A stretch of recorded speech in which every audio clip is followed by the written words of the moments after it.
राम रामाया स्वाहा ओम राम रामाया स्वाहा। आज बात करेंगे दिव्य दृष्टि किस तरह से खुलती है इस विज्ञान के ऊपर। आपने देखा होगा कुछ लोगों की दिव्य दृष्टि जब खुल जाती है तो वो ये देख लेते हैं कि किस आदमी ने किसके ऊपर क्या तंत्र किया है, कौन सी आत्मा भेजी है और किस तांत्रिक ने किया है और उस तांत्रिक से किस व्यक्ति ने ये साधना करवाई है।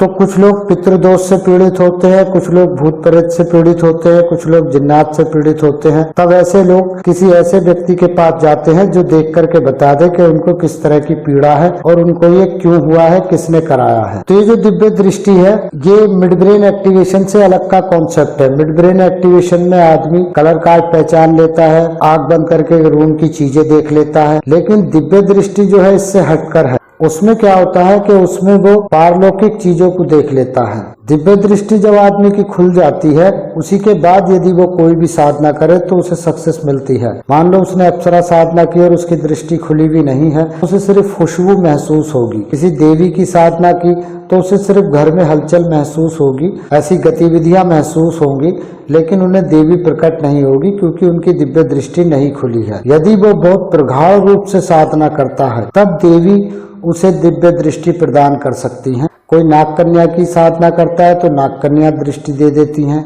एक तरह की स्क्रीन दे देती हैं जिसके जरिए आप इन चीजों को देख सकते हो। अब ये स्क्रीन हमें कैसे प्राप्त होती है, कब ये स्क्रीन हम पर काम करती है, इस बात को विज्ञान के आधार से जानेंगे। तो सबसे पहले समझेंगे कि आपने मेरी वीडियो में देखा होगा कि मैंने चक्र 32 चक्र अलग बताए हैं, 27 चक्र अलग बताए हैं जिनमें कुंडली के 7 चक्र हैं। ऐसे ही ठीक 34 तत्व तो बहुत हैं, लेकिन प्रमुख 34 तत्व भगवान शिव बता रहे हैं आभा मंडल के अंदर। आपका जो आभा मंडल है उसमें 34 तत्व हैं। वो जो 34 तत्व हैं गुरु एक तरह की साधना देता है जिससे आपकी बॉडी में एनर्जी का प्रवाह बढ़ता है। तो जब आप उस साधना को करते हो, गुप्त साधना को, तब आपकी वो दृष्टि खुलती है क्योंकि वो तत्वों की साधना दी जाती है। तो जो गुरु आपको तत्वों की साधना कराता है उसके अनुसार आपकी दृष्टि खुल सकती है यदि आप 6-7 महीने अच्छे से मेहनत करें तो। अब इसमें कौन कौन से तत्व हैं ये आप पूरी लिस्ट देख सकते हो। अब जो 34 तत्व है उसमें पहला तत्व है पृथ्वी, दूसरा जल, तीसरा अग्नि, चौथा वायु, पांचवा आकाश, छठा गंध, सातवां रस, आठवां रूप, नौवां स्पर्श, 10वां शब्द, 11वां उपा, 12वां पायु, 13वां पाद, 14वां पानी, 15वां वाक, 16वां आण, 17वां रस, 18वां चक्षु, फिर 19वां तत्व आता है त्वचा, तब आता है 20वां तत्व श्रोत्र, उसके बाद 21वां तत्व आता है मनस, फिर 22वां वो है अहंकार, तो 23वां तत्व आता है बुद्धि। बुद्धि के आने के बाद हमारा जो 24वां तत्व है वो है प्रकृति, हम प्रकृति को जानने लगते हैं। वो 25वां तत्व पुरुष तत्व है और 26वां तत्व राग है। फिर 27वां तत्व आता है विद्या, तब आती है 28वां तत्व कला, जो 29वां तत्व है। जब वो माया को समझने लगता है तब 30वां तत्व आता है महामाया, तब 31वां तत्व आता है शुद्ध बुद्धि। फिर उसके बाद आपको आता है 32वां तत्व ईश्वर, तब 33वां तत्व आता है सदाशिव, आपको 34वां तत्व आता है शक्ति।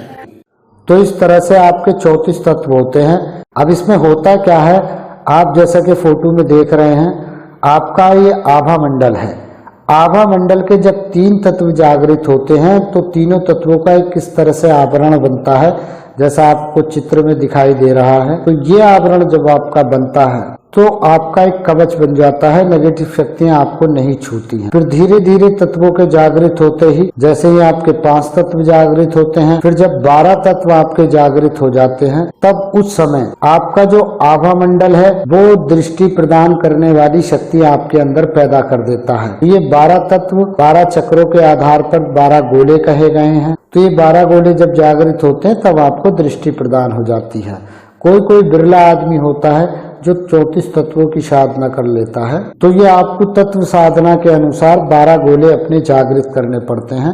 तो आभा मंडल के ये 34 तत्व भगवान शिव ने बताए हैं तंत्र के अंदर। इन्हीं में जब आदमी शुरू के 3 तत्व जागृत कर लेता है तब वो टेलीकाइनेसिस कर लेता है। किसी भी वस्तु को जो है बिना छुए वो दूर से मन की धारणा के अनुसार उसे हिला सकता है, घुमा सकता है, इसे टेलीकिनेसिस कहते हैं। तो मैंने कुछ लोगों को टेलीकाइनेसिस करवाई है। अब मेरा आगे का ये प्लान था कि मैं लोगों को दिव्य दृष्टि की भी साधना करवाऊं अपने कुंडलिनी के कोर्स में। तब मैंने जो है 2-4 लोगों को दिव्य दृष्टि की साधना दी और उनकी दिव्य दृष्टि अब खुलने लगी है, जिनके अनुभव आप वीडियो में देख सकते हैं। तो मैं आपके सामने साक्षात प्रमाण देता हूं कि किस तरह से मन की शक्ति से एक कागज को और अपनी दृष्टि को खोला जा सकता है। हेलो व्यूअर्स, मैं अपने ध्यान से जुड़े अनुभव आपसे शेयर करना चाहती हूँ। मैं 1.5 साल से नीरज सर के सानिध्य में ध्यान सीख रही हूँ। तो मैं जॉब करती हूँ तो मुझे इतना ट्रस्ट नहीं था। तो टेलीकाइनेसिस सीखने के लिए मैंने जो है इनका कोर्स ज्वाइन किया था, लेकिन फिर मुझे धीरे धीरे इंटरेस्ट आया। तो अभी मैंने 2 साधनाएं की हुई हैं, तो उसमें भी मुझे सफलता हासिल हुई है। तो टेलीकाइनेसिस का वीडियो आप देख सकते हैं।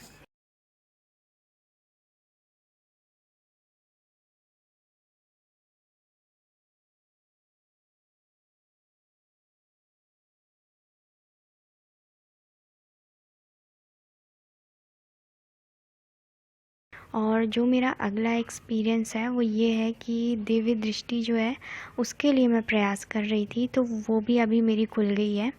और इसमें मैं स्पष्ट देख सकती हूँ कि कोई भी चीज़ कहाँ पर रखी हुई है आँख बंद करके। तो जैसे मुझे कुछ भी जानना होता है या मेरे घर में कोई चीज़ नहीं मिल रही होती है तो वो मैं जान जाती हूँ कि कहाँ रखी हुई है। और इसमें आपको जो है नेगेटिव पॉजिटिव चीज़ें भी आप देख सकते हैं। तो आगे मेरे जो भी एक्सपीरियंस रहेंगे वो मैं आपसे शेयर करती जाऊंगी, क्योंकि अभी मैं कंटिन्यूअसली इसकी प्रैक्टिस करती रहती हूँ।